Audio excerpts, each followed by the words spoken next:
প্রথম বছরের গাছ হচ্ছে এই গাছগুলো। এই লাইনে যতগুলো গাছ দেখছেন আপনারা, এই লাইনের এই সবগুলো গাছ কিন্তু আমি প্রথম বছর। হ্যাঁ, ও নিচের দিকে চলে যাবে স্যার।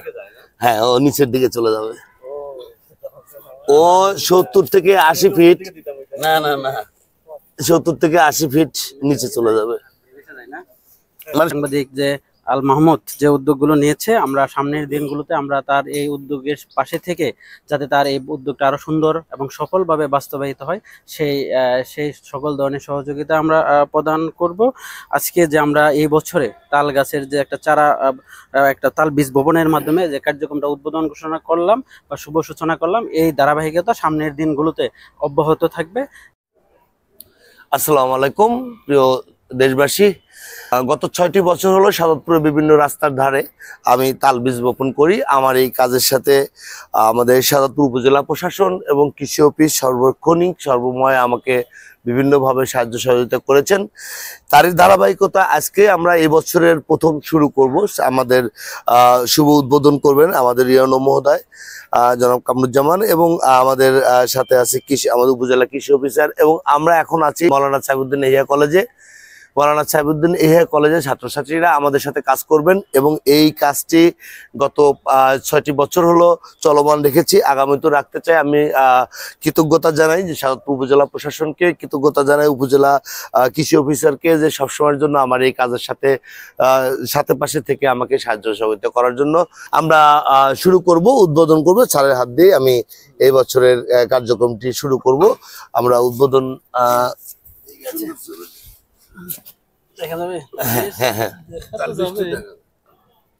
হ্যাঁ, ও নিচের দিকে চলে যাবে স্যার। হ্যাঁ, ও নিচের দিকে চলে যাবে। ও 70 থেকে 80 ফিট, না না না, 70 থেকে 80 ফিট নিচে চলে যাবে। জি, ধন্যবাদ আপনাকে, আপনার এই উদ্যোগকে সাধুবাদ জানাই। আসলে আমরা দেখছি যে দিনে দিনে আমাদের পরিবেশ, প্রাকৃতিক দুর্যোগ এটা আস্তে আস্তে বাড়তেছে। এই জন্য আমাদের সরকারিভাবে এবং বেসরকারিভাবে সব জায়গা থেকেই বলা হয়েছে যে আমরা বিশেষ করে আমাদের কৃষি শ্রমিকরা যখন মাঠে কাজ করে তখন এই বজ্রপাতে অসংখ্য দুর্ঘটনা প্রতি বছর ঘটে। তো সরকার থেকেই এবং আমাদের মন্ত্রণালয় ডিপার্টমেন্ট থেকেও বারবার বলা হয় যে এই বজ্র প্রতিরোধী হিসেবে আমাদের তাল গাছ খুবই গুরুত্বপূর্ণ ভূমিকা পালন করে।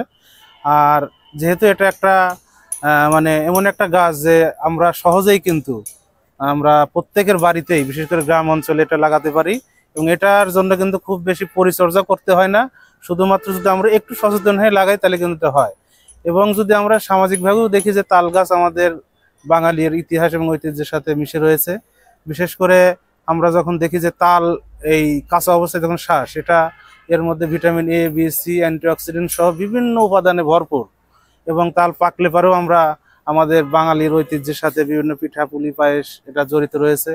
এবং যদি অর্থনৈতিকভাবে চিন্তা করি যে আমাদের এই তাল গাছটা কিন্তু আমাদের অনেক মানে অর্থনীতিতে অবদান রেখে চলেছে। এবং শুধু এটাই না, আমাদের এই তালের বিভিন্ন এই পাখা দিয়ে কিন্তু আমাদের বিভিন্ন কারুপণ্য তৈরি হয় এবং এটা কিন্তু আমাদের বিদেশে পর্যন্ত রপ্তানি হয়। অতএব, এবং শুধু এটাই না, আমরা যদি তাল গাছের আর একটা সবচেয়ে বড় গুণ হচ্ছে এটার শিকড় কিন্তু এবং চারিদিকে এবং গভীরে অনেক দূর পর্যন্ত বিস্তৃত থাকে এবং এটা কিন্তু আমাদের মাটি ক্ষয় ব্যবহারে রোধ করে। সুতরাং এর বহুবিধ উপকারিতা রয়েছে এবং এটার সাথে আমাদের আজকের এই কলেজের ছাত্রছাত্রী ভাই বোনেরা সম্পৃক্ত রয়েছে। আশা করি যে আপনাদের বাড়িতেও যদি থাকে, আমরা চেষ্টা করব যে আমরা তো তাল খাচ্ছি, এর যে আমাদের আটিটা রয়েছে এটা আমরা সযত্নে বাড়ির আশেপাশে কোথাও লাগিয়ে দেব। তাহলে একদিকে যেমন আমাদের পরিবেশের যে দিনে দিনে ভারসাম্য নষ্ট হচ্ছে এটাও রক্ষা হবে, এবং আমাদের এটা গাছটা যখন বড় হবে তখন এটা আমার সামাজিক, অর্থনৈতিক এবং বিভিন্নভাবে আমাদেরকে সহযোগিতা করবে। তো আপনার এই উদ্যোগকে সহযোগিতা সাধুবাদ জানাই।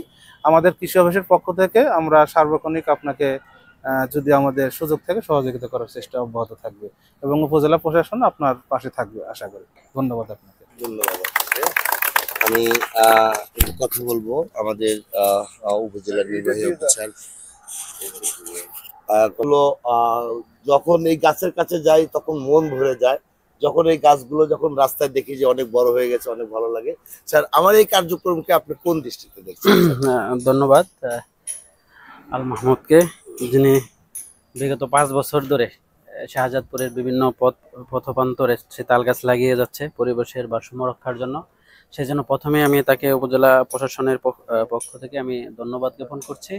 আসলে আমি মনে করি তার যে উদ্যোগ, এটা নিঃসন্দেহে প্রশংসনীয় উদ্যোগ।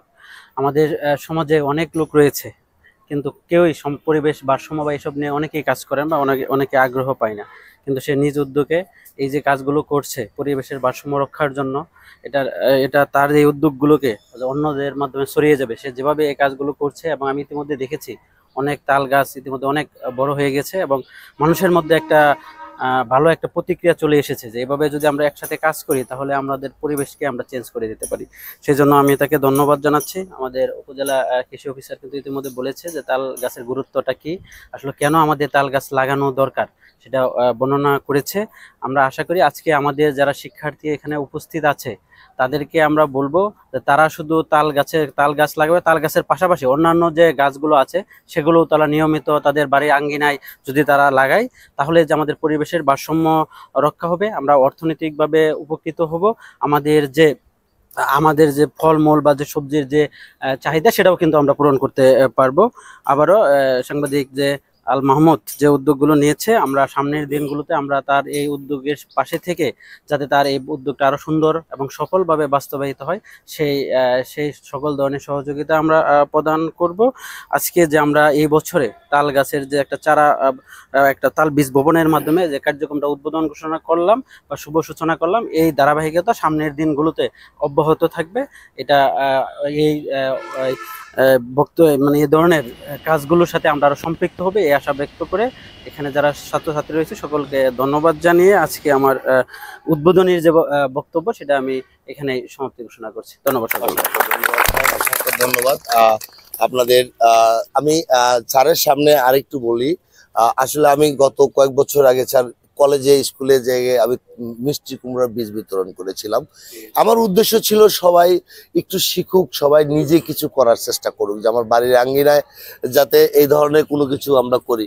তা আমি সবার ছাত্রদের উদ্দেশ্যে বলছি, স্যারের উপদেশ এবং আমাদের ভবিষ্যৎ চিন্তা চেতনাতে যদি আমরা পরিবেশের ভারসাম্য রক্ষা করতে চাই তাহলে আমরা প্রত্যেকেই একসাথে কাজ করতে হবে।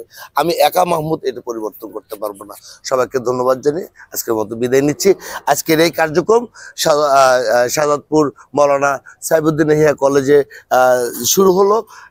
এই কার্যক্রম আগামী 15 দিন শাহাদাতপুরের বিভিন্ন রাস্তাঘাটে চলমান থাকবে। সবাইকে ধন্যবাদ জানাচ্ছি, আমার জন্য দোয়া করবেন। আসসালামু আলাইকুম।